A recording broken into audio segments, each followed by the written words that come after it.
Retour dans la semaine de l'écho sur France 24. Je suis toujours en compagnie d'Éric Heyer, directeur du département analyse et prévision de l'OFCE, Jean-Marc Daniel, professeur d'économie à l'ESCP, et Alberto Toscano, correspondant à la radio italienne Radicale. Et on va parler du Royaume-Uni où Boris Johnson veut aller vite, très vite sur le Brexit. Le Premier ministre britannique souhaite achever d'ici la fin de l'année prochaine, il l'a dit, les négociations sur un accord de libre-échange avec l'Union européenne. Alors aucune rallonge ne sera acceptée par Bojo, comme on l'appelle. Et du côté de Bruxelles, bien sûr, on s'inquiète d'un tel délai. On écoute Ursula von der Leyen, la présidente de la Commission, et Angela Merkel, la chancelière allemande. Si nous ne parvenons pas à conclure un accord d'ici la fin 2020, nous nous retrouverons à nouveau face au précipice. Et cela nuirait clairement à nos intérêts. Mais le Royaume-Uni sera plus touché que nous, car l'Union européenne continuera de bénéficier de son marché unique, de son union douanière et de ses 700 accords internationaux signés avec nos partenaires. Mais cela nuirait clairement à nos intérêts. Depuis le dernier Conseil, j'ai déjà dit que maintenant nous avons avec le Royaume-Uni un concurrent à nos portes qui n'est plus dans le marché unique. Il va falloir voir jusqu'à quel point leurs standards et leurs normes vont être changés. Jean-Marc Daniel, un concurrent à nos portes, dit la chancelière Angela Merkel. L'accord, il faut le noter, a été voté. Il vient de passer donc à la Chambre des communes, à 358 voix pour, contre 234 voix, donc une très large majorité. Là, on peut dire déjà que c'est un succès pour Boris Johnson, vu qu'il est déjà passé 2 fois devant la Chambre, sans succès auparavant. Oui, Theresa May, on se souvient. Auparavant, il n'y avait pas de vraie majorité. C'était plutôt un hung parliament, comme disent les Anglais. C'était un parlement sans majorité. Et en plus, la majorité était faite par un petit parti unioniste irlandais. Donc, quelquefois, il fallait faire des concessions qui allaient au-delà de ce que voulaient les conservateurs. Donc là, c'est le résultat normal des élections. Ce qui est intéressant dans ce qui se passe, c'est d'abord la différence entre ce que disait la présidente de la Commission et Mme Merkel. C'est-à-dire, la présidente de la Commission présente ça comme une situation catastrophique avec des propos alarmistes. On ne va pas rétablir le blocus continental de Napoléon vis-à-vis des Anglais. On va continuer à commercer avec eux. Alors comment ? C'est ça le problème. Voilà. Alors en revanche, je pense que là où Mme Merkel a raison, c'est que le projet de Boris Johnson, il l'a dit, c'est Singapour sur la Tamise. C'est-à-dire une économie qui soit une économie très orientée vers la connaissance, une économie très dynamique. Un discours en disant on a construit notre richesse sur le charbon, il n'y a plus de mineurs, il n'y a plus de cette vieille Angleterre industrielle, il y a une Angleterre moderne, tournée vers les nouvelles technologies, la Chine, etc. Et donc, cette nouvelle Angleterre va se poser véritablement en concurrente de l'Union européenne et en étant encore la 5e, voire la 4e économie du monde. Ça dépend comment on fait les calculs.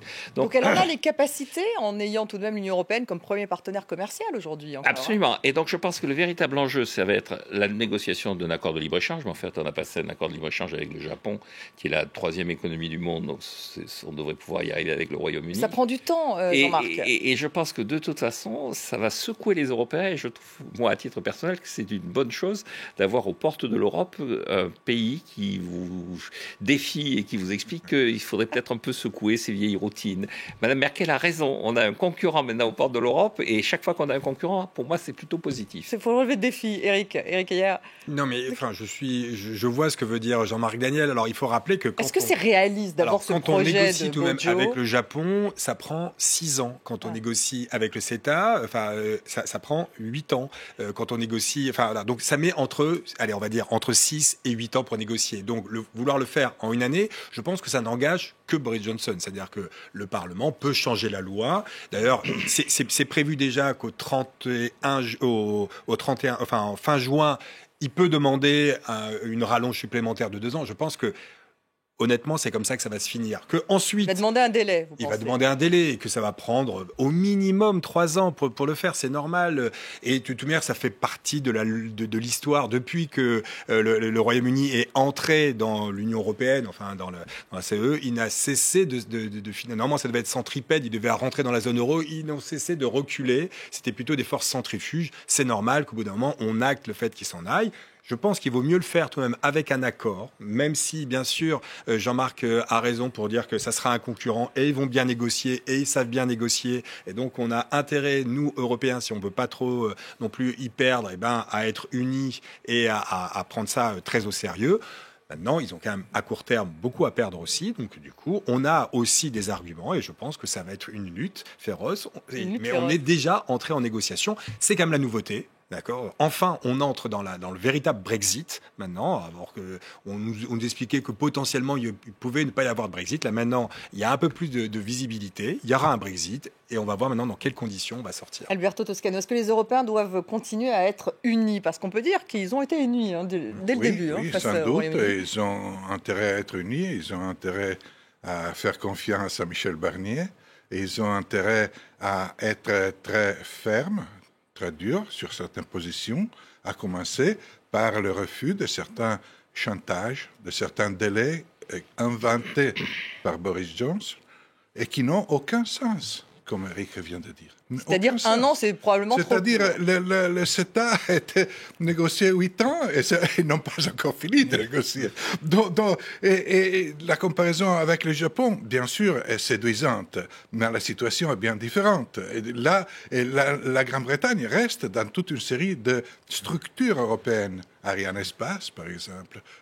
Certains projets industriels, ils sont partie intégrante. Donc, ils ne peuvent pas devenir un Singapour. À part que Singapour, la ville-État, n'a pas de lien avec ses campagnes. Le vote pour le Brexit est fruit de campagne, n'est pas fruit de Londres. Donc les deux logiques de la dynamique singapourienne pour la Grande-Bretagne et la logique qui a amené au Brexit sont totalement différentes. Donc Johnson joue avec la démagogie, avec son populisme à lui. Donc vous n'y croyez pas du tout à ce Singapour européen, enfin ce Singapour en Europe? J'ai du mal à l'imaginer aussi parce que les Européens ne sont pas stupides et ne donneront pas à cette Grande-Bretagne exportatrice à bas prix, et encore faut-il voir dans quelle mesure sera capable d'exporter des marchandises à bas prix ou de devenir un pôle financier d'une Europe qui se laisserait entraîner par cette dynamique. Vraiment, nous, on n'est pas imbéciles, il faut le dire à M. Johnson. Jean-Marc, non mais c'est vrai, cette histoire de Singapour, ça veut dire grosso modo faire une sorte de paradis fiscal avec du dumping commercial, financier, ce serait ça en fait, hein, oui. Le Royaume-Uni tel qu'il est décrit par Boris Johnson. Dans le discours de Boris Johnson vis-à-vis de Singapour, il y a deux niveaux. Et vous savez, il y a un écrivain anglais, il y a un politologue anglais qui dit qu'en Angleterre, il y a des somewhere et des anywhere, c'est-à-dire des gens qui sont mondialisés et puis des gens qui sont au contraire très attachés au territoire, et que finalement, c'est les anywhere qui sont au pouvoir. Et je pense que Boris Johnson, même s'il s'appuie sur, dans le cadre du Brexit, son parti s'est appuyé effectivement sur les campagnes anglaises, sur un monde attaché, sur Miss Marple, sur un monde attaché à des valeurs traditionnelles anglaises. Je pense que maintenant, ce qu'ils vont faire, c'est plutôt, comme l'avait dit d'ailleurs Theresa May, a Global Britain, c'est-à-dire une Angleterre libre-échangiste, très orientée vers le reste du monde, avec des atouts qui sont des atouts considérables, c'est-à-dire ils maîtrisent la langue mondiale, ils ont une image de marque qui est une image de marque. En termes industriels, c'est pas non plus... Mais ils ont tourné la page de l'industrie, encore une fois. Ouais. Donc on parle bien d'un paradis, enfin on parle bien d'une puissance financière. Alors pourquoi, pardon Jean-Marc, pourquoi la City a-t-elle si peur du coup de ce qui se passe en ce moment? Non, la City, elle a peur parce que elle est en concurrence avec d'autres places financières qui s'appuient sur des devises qui sont plus reconnues au niveau international. C'est-à-dire New York s'appuie sur le dollar, l'Europe à l'euro, et pour parler du Japon, le yen, ça continue à être une économie et une monnaie de référence. Donc il y a un problème de Singapour, véritablement une petite entité qui agit mais en pirate. C'est d'ailleurs là aussi, quand vous écoutez le discours de certains membres du Parti conservateur, ils disent c'est ce qu'ils appellent l'esprit du dracard. On va être des pirates, c'est-à-dire on va s'abattre sur un certain nombre d'activités économiques, comme le faisaient les Vikings autrefois, et on va agir en véritable concurrent extrêmement agressif. Et donc je pense qu'effectivement, ils vont réussir. Les Anglais disaient que jamais la forteresse de Singapour aurait été conquise. Oui, c'est vrai. Elle l'a été. Voilà. Donc, c'est vrai, mais par les Japonais. Ça pourrait... Mais par les Japonais. Ça pourrait éventuellement être un Londres sur Tamise, mais pas un Royaume-Uni sur Tamise. Donc effectivement, on se pose la question de ce Royaume-Uni. Et donc je pourrais peut-être souscrire à ce que dit Jean-Marc, mais uniquement pour Londres, à la limite, avec quand même ce passeport financier qui resterait quand même à négocier, etc. Mais ça veut dire... Comment ce passeport financier? ça qui devient compliqué. Mais en tout cas, quoi qu'il arrive, ça ferait l'explosion du Royaume-Uni. C'est-à-dire, quid de l'Écosse, quid de l'Irlande. Et donc, du coup, OK, alors si on arrive à ce Brexit qui arrive à un Londres-sur-Tamise, bon, pourquoi pas, mais vous voyez qu'on est à Londres-sur-Tamise, pas le Royaume-Uni, bien sûr. Bye Grande-Bretagne, Alberto Toscano. S'il y a la logique de Singapour, c'est bye Grande-Bretagne. Parce que quel est l'intérêt de l'Écosse? Quel est l'intérêt de l'Irlande, mais même du Pays de Galles? C'est de l'Irlande du Nord. Quel est son intérêt? Non, je rejoins ce qui vient d'être dit, mais je pense que les Anglais, c'est-à-dire les Écossais sont indépendantistes, mais je pense que quand on regarde les sondages d'opinion, les Anglais sont de plus en plus prêts à accepter que l'Écosse s'en aille. Et il y a même un courant au sein du Parti conservateur anglais qui dit mais qui s'en aille. Donc le pari, c'est 2020, ça craque. Ça craque au Royaume-Uni en 2020. À la fin, le Royaume-Uni devient l'île Jersey, paradis fiscal. Non, mais c'est une logique qui ne tient pas debout un seul instant. Non, mais donc du coup, moi je pense non plus. C'est des paris qu'on est en train de faire, mais je crois que globalement, moi, il me semble que si on devait faire une prévision aujourd'hui, c'est toujours risqué de faire des prévisions, c'est que globalement, on n'arrivera pas à ce Londres-sur-Tamise, mais qu'il y aura une renégociation, et cette renégociation va durer, je sais pas, 3 ans, 4 ans, 5 ans. La négociation, ça coûte cher, Jean-Marc Daniel, c'est pas fait. Enfin, je veux dire, ah oui, puis je pense qu'effectivement, on l'a dit, ce qui est remarquable dans ce qui s'est passé, c'est que les Européens ont été très unis.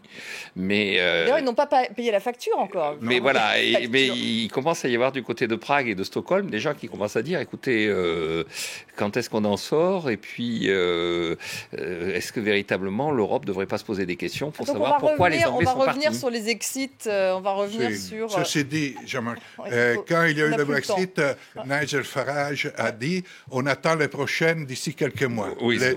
Des années sont passées et il y a quelqu'un qui fait des... Ils attendent toujours les Suédois et les Tchèques. En tout cas, il y a un risque que ça craque. C'est une colonie allemande et ils ne partiront pas de l'Europe. Il y a un risque que ça craque. Merci beaucoup, Éric Heyer, Jean-Marc Daniel, Alberto Toscano. Merci à vous de nous avoir suivis et restez avec nous sur France 24.